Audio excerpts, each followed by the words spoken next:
paz do Senhor Jesus, meus amados irmãos.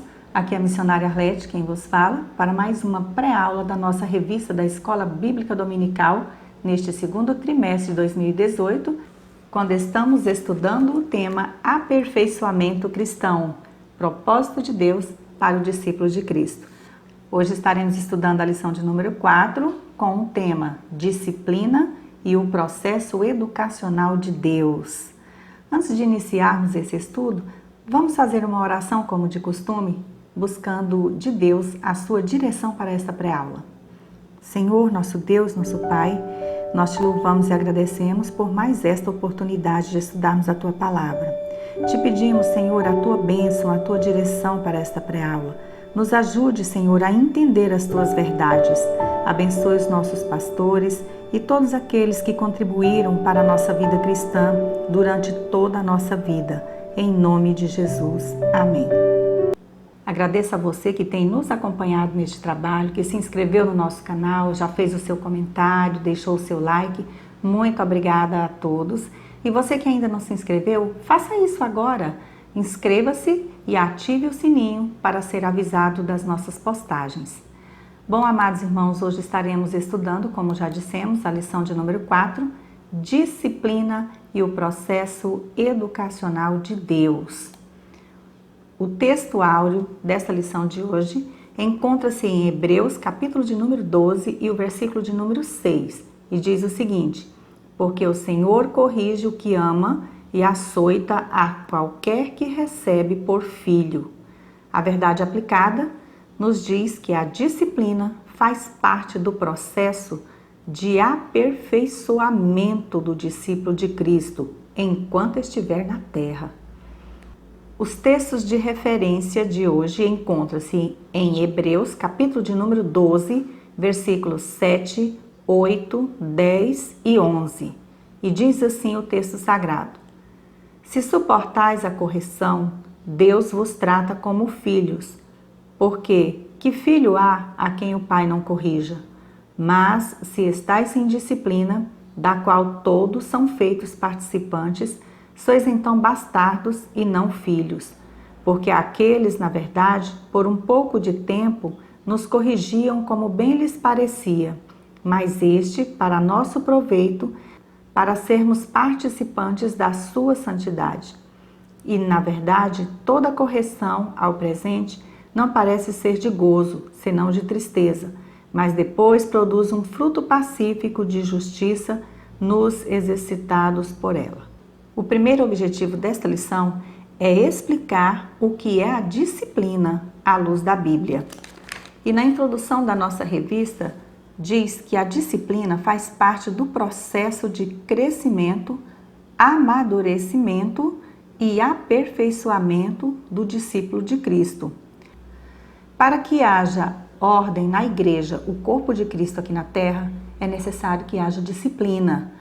Tanto no Antigo como no Novo Testamento, Deus sempre disciplinou os seus servos para que esses vivessem em plena comunhão com Ele.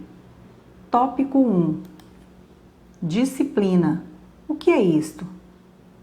Professor, é interessante você dirigir esta pergunta aos alunos e conduzi-los a uma breve discussão reflexiva sobre o que é a disciplina para o cristão. É importante nos apropriarmos dos vários significados desta palavra para que haja um verdadeiro discernimento ao longo desta lição. Secularmente falando, a disciplina é a obediência a um conjunto de ordens, regras, normas que são estabelecidos por determinados grupos. Do ponto de vista social, a disciplina ainda representa a boa conduta do indivíduo, ou seja, a característica da pessoa que cumpre as ordens existentes na sociedade. Alguns sinônimos de disciplina são ordem, princípio, norma, regra, obediência, acatamento, subordinação e etc. Já o oposto da disciplina é a indisciplina, quando há a falta de ordem, a falta de regra, de comportamento ou de respeito pelos regulamentos, leis, gerando uma desordem e bagunça total. Segundo Carl Leney, um renomado professor de literatura bíblica, PhD pelo Seminário Teológico de Dallas, a disciplina na igreja pode ser amplamente definida como medidas de confronto e correção tomadas por uma pessoa, líderes de igreja ou congregação a respeito de um assunto de pecado na vida de um crente. Para nós, Igreja do Senhor Jesus, disciplina é a submissão e observação aos preceitos que regulam e orientam o viver cotidiano do cristão e que visa educar, ensinar e corrigir. Vemos o exemplo de disciplina como correção em Provérbios capítulo 23, versículo 13, Hebreus capítulo 12, o versículo de número 11.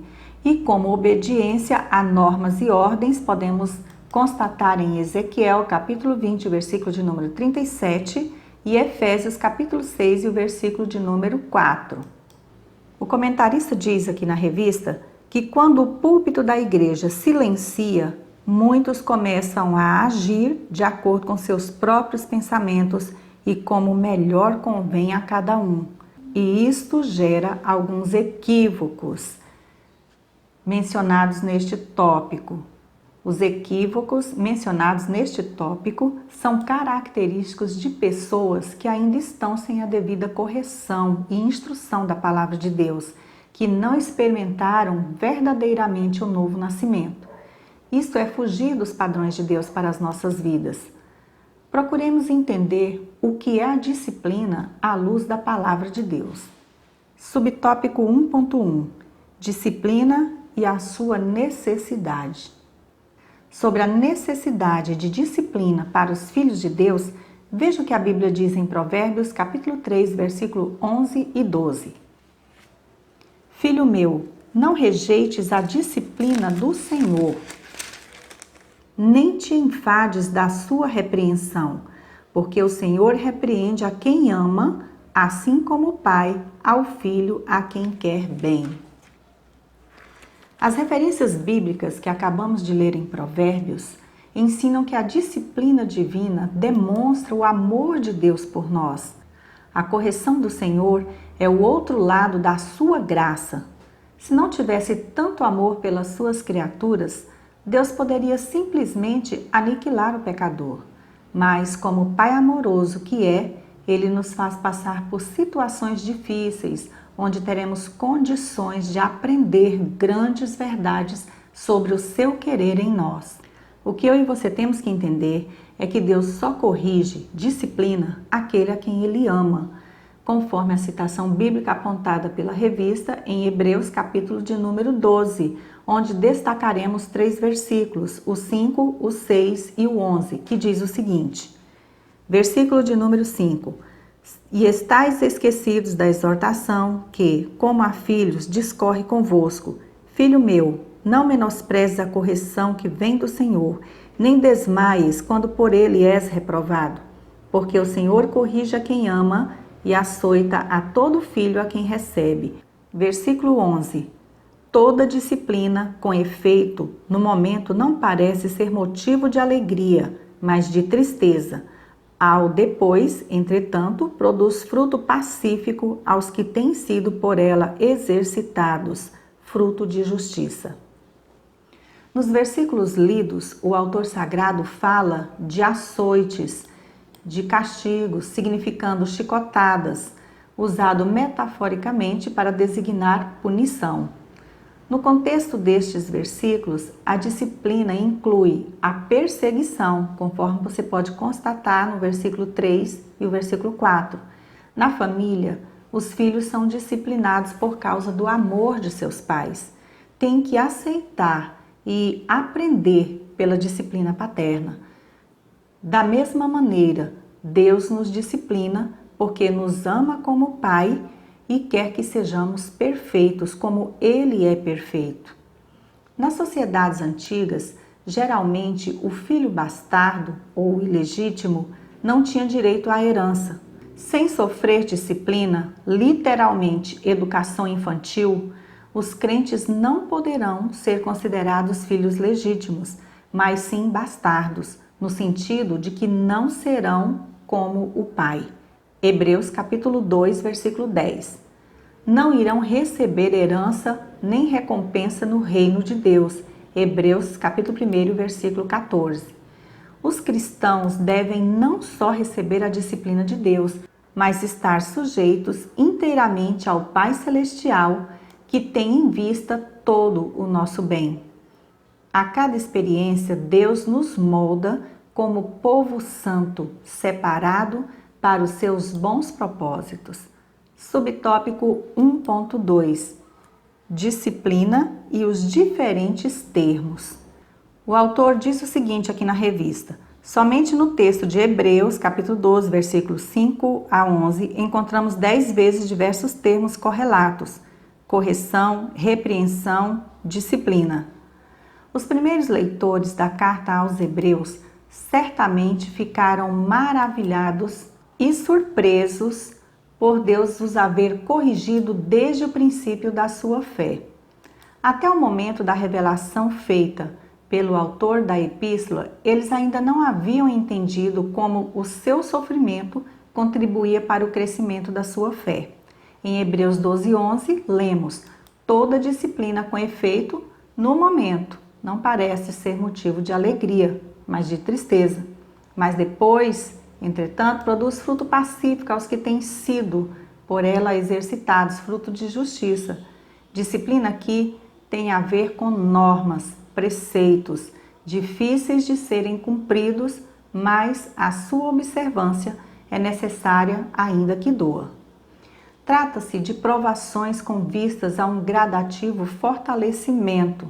São as provações, os vendavais da vida que sopram sobre o crente, que o fortalece espiritualmente e desenvolve o seu potencial para o serviço cristão, em conformidade com o caráter e a mente do Mestre Jesus.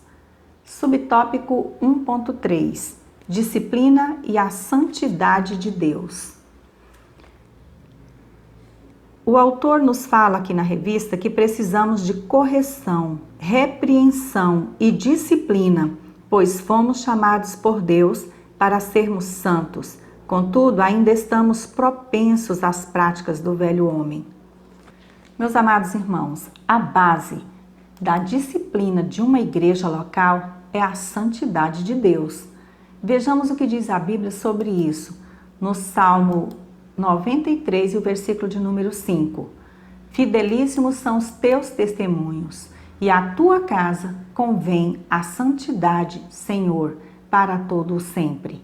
Na primeira carta de Pedro, capítulo 1, versículo 15 e 16, lemos o seguinte: pelo contrário, segundo é santo aquele que vos chamou, tornai-vos santos também, vós mesmos, em todo o vosso procedimento, porque escrito está: sede santos, porque eu sou santo.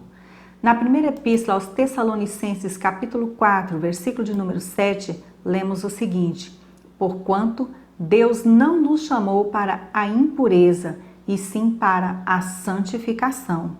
1 Pedro 4:9, lemos: vós, porém, sois raça eleita, sacerdócio real, nação santa, povo de propriedade exclusiva de Deus, a fim de proclamardes as virtudes daquele que vos chamou das trevas para a sua maravilhosa luz. O pastor Marcos Santana ressalta no comentário da Revista do Professor a insistência divina quanto à necessidade de santidade do seu povo. Deus nos chamou para sermos santos, povo seu e rebanho do seu pastoreio, separados do pecado e do sistema de valores do mundo. Acontece que mesmo depois de aceitarmos a Jesus Cristo como nosso único e suficiente Salvador, ainda estamos propensos às práticas do velho homem. A natureza pecaminosa fica ainda. Sabemos que a palavra igreja, do grego eclésia, significa um chamado para fora, ou seja, um povo separado para Deus. Somente por meio do processo educacional divino, através da disciplina ou correção, é que vamos sendo corrigidos e moldados dentro da família de Deus. Pois escrito está que sem a santificação ninguém jamais verá o Senhor. Hebreus capítulo 12 e o versículo de número 14. O segundo objetivo desta lição é mostrar a autoridade bíblica e a aplicação de disciplina por parte da igreja. Tópico 2. A igreja e a disciplina. Professor, leia a pergunta que inicia este tópico para a sua classe e ouça as várias opiniões antes de prosseguir com o estudo. Isso nos ajuda muito a perceber o nível de conhecimento das pessoas acerca do assunto que estamos tratando e sinaliza também se devemos nos aprofundar mais ou apenas esclarecer algumas dúvidas para a classe. A pergunta que inicia este tópico é: é bíblica a aplicação de disciplina por parte da igreja? Isso é uma dúvida para muitas pessoas ainda. Amados, qual seria a credibilidade da igreja se, em nome do amor e da misericórdia, passasse a compactuar com o erro, com o pecado? É muito sério os problemas citados neste tópico. Tem irmão que, quando cai em pecado, aplica sua própria disciplina, define quando poderá voltar a ter comunhão com a igreja, quando poderá voltar a participar da Santa Ceia, sem procurar conversar com o seu pastor. Acha que só Deus ou ele próprio pode aplicar a disciplina a si. Sem o devido ensino da Bíblia Sagrada, o povo volta a cometer os mesmos erros descritos no livro de Juízes. Naqueles dias, não havia rei em Israel. Cada um fazia o que achava mais reto. Está escrito em Juízes, capítulo 21 e o versículo 25. Dá para imaginar o que o povo de Israel, sem comunhão com Deus e sem um rei para governar, fez de maldade e desobediência naqueles dias? Já parou para pensar na anarquia que isso poderia gerar na igreja se cada membro fizesse o que achasse certo aos seus próprios olhos? Veremos nos subtópicos seguintes o que a Bíblia diz sobre a aplicação de disciplina por parte da igreja. Subtópico 2.1. Igreja, origem e natureza. A igreja é composta dos que tiveram os seus pecados perdoados por causa do sangue de Jesus derramado no Calvário. Apocalipse, capítulo 1, versículo 5, capítulo 7, versículo 14. Cada assembleia local de crentes é chamada de igreja. Semelhantemente, todos os crentes do mundo são chamados também de igreja, conforme Mateus 16, 18. As Escrituras fazem uma distinção entre a igreja local e a igreja universal de Cristo. Todas as pessoas que creem em Jesus para a sua salvação fazem parte da igreja universal. O Senhor Jesus é o fundador e o fundamento da igreja, conforme a primeira carta aos Coríntios, capítulo 3 e o versículo 11, que diz o seguinte: porque ninguém pode lançar outro fundamento, além do que foi posto, o qual é Jesus Cristo. Na teologia sistemática, a doutrina da igreja é chamada de eclesiologia, referente à palavra grega eclésia, usada no Novo Testamento. A doutrina da igreja é um dos temas proeminentes da teologia paulina. Às vezes, Paulo usa o termo igreja para denotar uma organização local de cristãos professos, conforme 1ª carta aos Coríntios, capítulo 1, versículo de número 2, e outras vezes para referir-se ao corpo de crentes como todo, conforme Colossenses, capítulo 1 e o versículo de número 18. É interessante a comparação entre a Igreja Universal e a Igreja Local, feita por Norman Geisler no seu livro de Teologia Sistemática, onde podemos resumir da seguinte forma: a Igreja Universal é um organismo, uma igreja com membros salvos, tanto vivos como mortos, e de todo o mundo. Ela é invisível, sem ordenanças, sem diáconos e obreiros, sem denominações, indestrutível, sendo o corpo de Cristo, que é a cabeça visível no céu. Já a igreja local é uma organização visível, formada por muitas igrejas de várias denominações, possui diáconos, obreiros, duas ordenanças, que é o batismo e a ceia, é destrutível e possui membros salvos e perdidos, todos vivos, e formam parte do corpo de Cristo, que é a cabeça invisível na terra. Professor, peça aos alunos que leiam em voz alta algumas passagens bíblicas citadas no comentário da sua revista e outras que falem sobre a escolha e vocação de homens e mulheres para conduzirem a Igreja do Senhor Jesus aqui na Terra. Subtópico 2.2: a Igreja e o uso da disciplina. Sabemos que existem casos de membros da Igreja que são disciplinados diretamente por Deus. Como exemplo, podemos citar 1 Coríntios, capítulo 11, versículo 20 a 32. No entanto, vamos ler na Bíblia a orientação que nos foi dada pelo Senhor Jesus para a aplicação da disciplina pela Igreja, em Mateus, capítulo 18, o versículo 15 ao versículo 19. Se o teu irmão pecar contra ti, vai arguir-lhe entre ti e ele só. Se ele te ouvir, ganhaste a teu irmão. Se, porém, não te ouvir, toma ainda contigo uma ou duas pessoas, para que pelo depoimento de 2 ou 3 testemunhas, toda a palavra se estabeleça. E se ele não os atender, dize-o à igreja, e se recusar ouvir também a igreja, considera-o como gentio e publicano. Em verdade vos digo que tudo o que ligardes na terra terá sido ligado nos céus, e tudo o que desligardes na terra terá sido desligado nos céus. No texto bíblico que acabamos de ler, Jesus ensina aos seus discípulos o processo de restauração do cristão que errou. Ensina que deve haver uma confrontação pacífica, amorosa, entre o irmão ofendido e o ofensor. Se estiver difícil o acordo ou reconciliação entre ambos, o ofendido deve levar testemunhas que o ajudará a esclarecer a verdade para a reconciliação. Se ainda não houver um acordo de paz, o irmão deve levar o caso perante a assembleia ou igreja. Nesse caso, a igreja deve fazer o possível para que aquele que pecou se reconcilie ou corrija o seu erro perante o irmão que foi ofendido.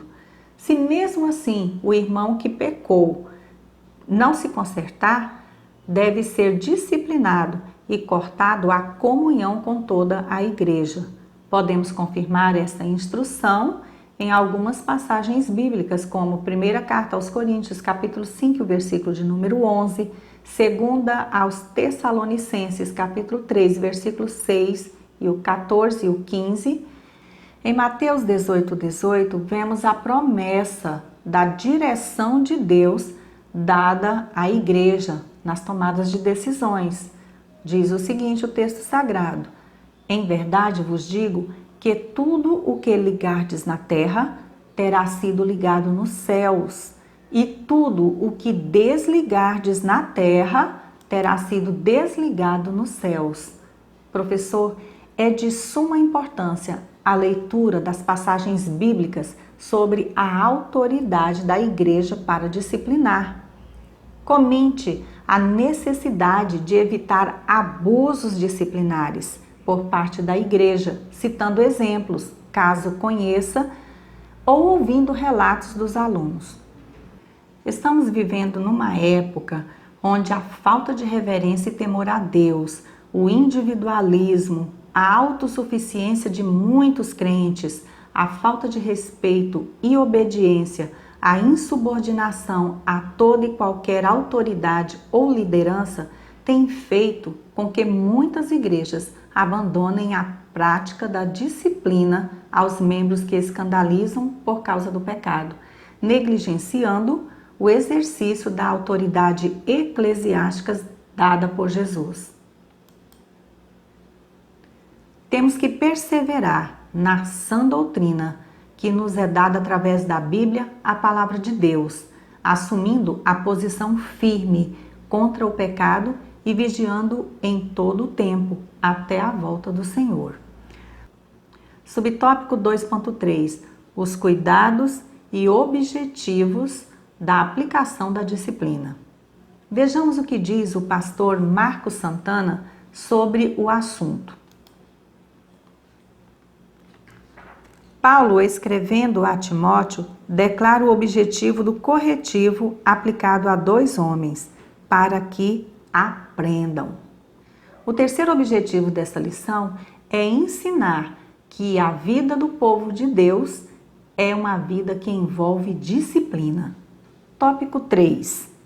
É preciso lidar com a disciplina. Apesar da disciplina na igreja ser uma área da doutrina bastante complicada e até difícil de ser aplicada, ela é revestida de autoridade divina e é vital para a pureza, poder, progresso e propósito da igreja. A responsabilidade e necessidade da disciplina não é uma opção, mas um dever da igreja que obedece à palavra de Deus. O nosso Deus é extremamente organizado em todos os seus feitos. Basta você olhar para a obra de suas mãos. Tanto no Antigo Testamento como no Novo, encontramos registros de atitudes de disciplina de Deus para com o povo de Israel e para com a igreja. Por isso, Ele requer que façamos tudo com ordem e decência, porque Deus não é Deus de confusão. Subtópico 3.1: a autodisciplina. Autodisciplina é a disciplina, ou seja, a ordem, a regra e a responsabilidade que determinado indivíduo ou grupo se impõe a si mesmo. Manter a autodisciplina é essencial para conseguir os objetivos espirituais, profissionais e até pessoais, pois garante o cumprimento de todas as responsabilidades e compromissos que garantirão o sucesso de determinada tarefa. Por exemplo, observe que neste subtópico a autodisciplina não se aplica à autocorreção ou autossuficiência do crente perante a liderança da sua igreja, mas corresponde a uma consciência iluminada e despertada pela palavra de Deus e em atitudes de um verdadeiro cristão que procura dia após dia identificar e deixar as práticas pecaminosas para buscar mais e mais da presença de Deus.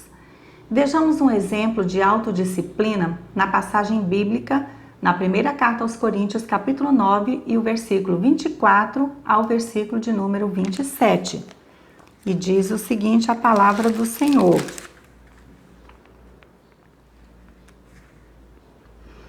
não sabeis vós que os que correm no estádio, todos na verdade correm, mas um só leva o prêmio? Correi de tal maneira que o alcanceis. Todo atleta em tudo se domina. Aqueles para alcançar uma coroa corruptível, nós, porém, a incorruptível. Assim corro também eu, não sem meta. Assim luto, não como desferindo golpes no ar, mas esmurro o meu corpo e o reduzo à escravidão, para que, tendo pregado a outros, não venha eu mesmo a ser desqualificado. Observe que o atleta deve ser uma pessoa disciplinada, dedicar seu tempo ao treinamento que lhe dará a resistência necessária e o fará conseguir chegar com sucesso a uma coroa. Segundo o livro Usos e Costumes dos Tempos Bíblicos, da editora CPAD, páginas 312 e 313, os gregos acreditavam que a saúde era tão importante quanto a educação. Na Grécia, havia 4 celebrações de jogos: istmicos, nemeanos, pítios e olímpicos, sendo o último o mais importante e realizado a cada 4 anos. Corridas curtas eram seguidas de outras longas, e depois vinha o pentátulo, composto de saltos, corridas, discos, dardos e lutas. Havia também corridas de carro, boxe, corridas com armaduras e competições entre arautos e corneteiros. As regras para os competidores eram rígidas e 30 dias antes dos jogos começarem, deviam exercitar-se regularmente, evitar excessos e obedecer a certas regras. 1 Coríntios 9:25, 2ª carta a Timóteo 2:5. Quando um evento terminava, um arauto proclamava o nome do vencedor e de sua cidade. O vencedor ganhava um ramo de palmeira, que mais tarde veio a ser a grinalda, feita com folhas de uma oliveira sagrada. Queridos irmãos, como acabamos de ver, no tempo antigo eram os atletas mais do que disciplinados. Na conquista de uma coroa de louro, empenhavam-se além de suas forças. 1 Coríntios 9:25. A figura do atleta exemplifica a disciplina no cumprimento das regras. 1 carta aos Coríntios 9:24-27, tendo como aplicação pessoal a resistência e a perseverança no que é reto, em busca do prêmio, que para nós é a coroa da vitória. Se naqueles estádios punham-se os competidores a lutar por uma vitória efêmera e corruptível, nós avançamos em busca de eternos galardões. Por isso temos de, à semelhança daqueles atletas, portar-nos de maneira disciplinadamente. Todo atleta em tudo se domina. Aqueles para alcançar a coroa corruptível, nós, porém, a incorruptível, como está escrito na 1ª carta aos Coríntios, capítulo 9, versículo 25, que já lemos anteriormente. Diz o versículo lido que todo atleta em tudo se domina.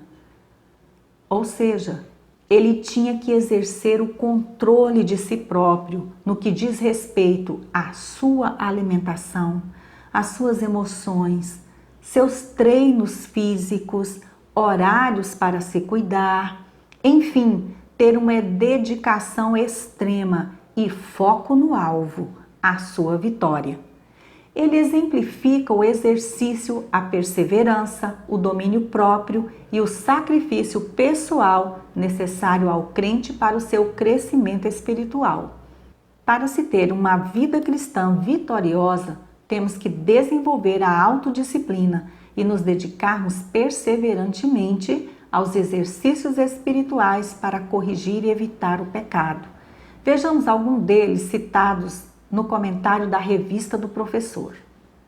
Leitura bíblica e oração diárias, frequência à escola bíblica dominical e aos cultos de ensino, participação na ceia do Senhor, envolvimento nas atividades da igreja local, constante vigilância, prática do jejum com propósitos específicos, renúncia, são alguns exemplos de ações de autodisciplina que compõem o processo de prevenção. Fica a dica para o nosso fortalecimento espiritual. Subtópico 3.2. Sendo disciplinado. Quando o cristão não exerce a prática da autodisciplina, tratada no subtópico anterior, e passa a praticar o pecado e a viver da forma não condizente com a palavra de Deus, do jeito que ele bem entende, faz-se necessário ser disciplinado, corrigido diretamente por Deus ou através da igreja por meio da sua liderança ministerial, composta de pessoas usadas por Deus para nos instruir, exortar e disciplinar sempre que se fizer necessário, visando o nosso crescimento espiritual. A igreja, que é verdadeiramente fiel a Deus e à sua palavra, não pode ser omissa e fazer vistas grossas ao pecado, que sorrateiramente vai entrando e contaminando seus membros.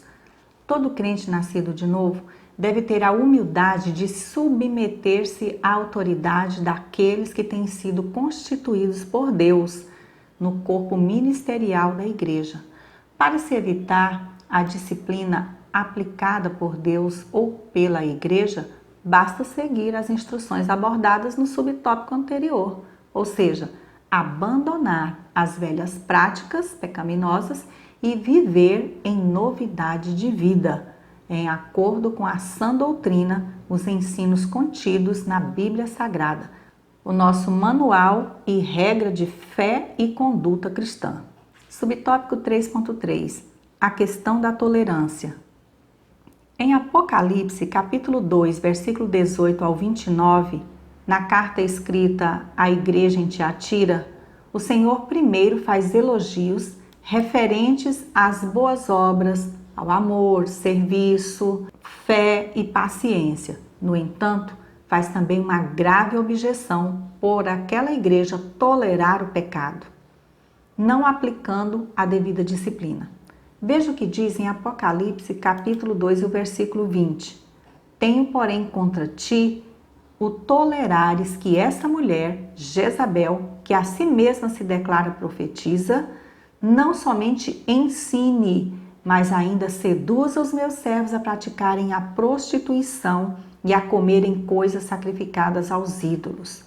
Sabemos que Jezabel foi esposa do rei Acabe e estimulou a idolatria em Israel, conforme está escrito no primeiro livro dos Reis, capítulo 16, versículo 31 ao 33. O seu nome aqui é usado de forma simbólica.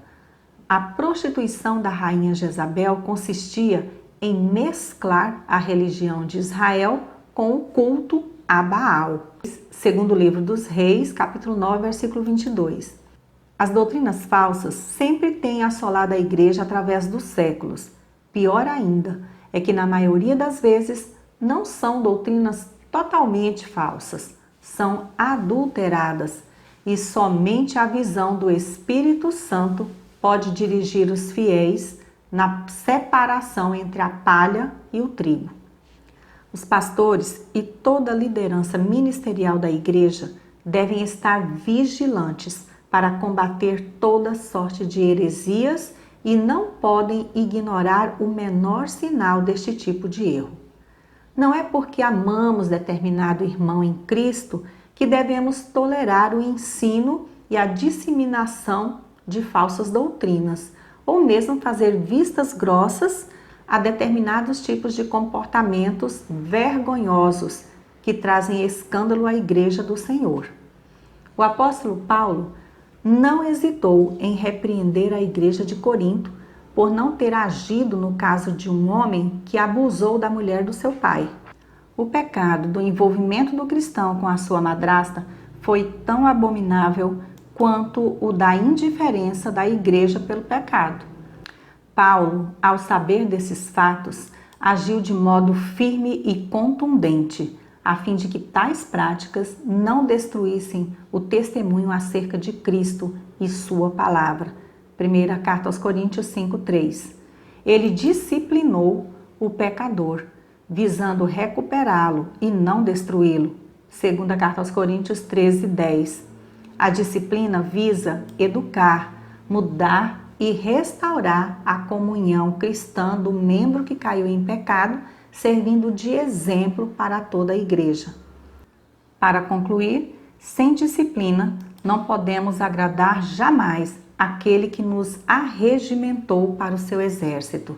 Adoremos, pois, a Deus, leiamos a Bíblia, oremos e exerçamos a mordomia de nossos corpos, bens e tempo. Em Provérbios 12, versículo 1, lemos: quem ama a disciplina, ama o conhecimento, mas o que aborrece a repreensão é estúpido. Dica valiosa: professor, mostre para os seus alunos a importância da disciplina e que ela deve fazer parte do nosso viver diário, constantemente, nos bons hábitos, nos estudos, no comportamento social e também na vida espiritual de cada crente. Exemplifique algumas dessas situações. Lembrando aqui aos irmãos que no blog revistaebd.com disponibilizamos os slides de cada lição, os vídeos com os 3 hinos sugeridos durante a semana e os comentários. Que Deus em Cristo Jesus continue nos abençoando e abençoe a sua aula. Continue conosco, nos ajudando nesta obra. Ore por nós e por este trabalho. Se você gostou desta pré-aula, inscreva-se no nosso canal. Se já é inscrito, ative o sininho para que você possa saber da nossa próxima postagem com exclusividade. Fique na graça e paz do nosso Senhor e Salvador Jesus Cristo e até a nossa próxima pré-aula, se Deus assim nos permitir.